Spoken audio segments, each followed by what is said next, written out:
الاتحاد يستضيف الخليج اليوم في منافسات الدوري السعودي الممتاز لكرة القدم دوري روشان.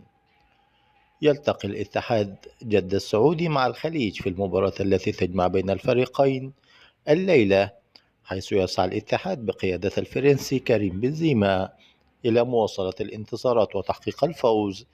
بجانب مهاجم الفريق عبد الرازق حمد الله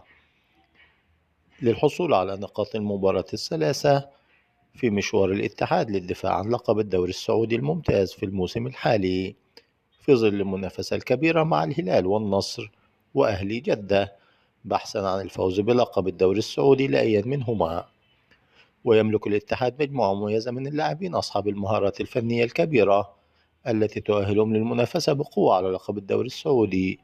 تقام مباراة الاتحاد والخليج في 9 مساء بتوقيت مكة المكرمة، والثامنة بتوقيت القاهرة، والعاشرة بتوقيت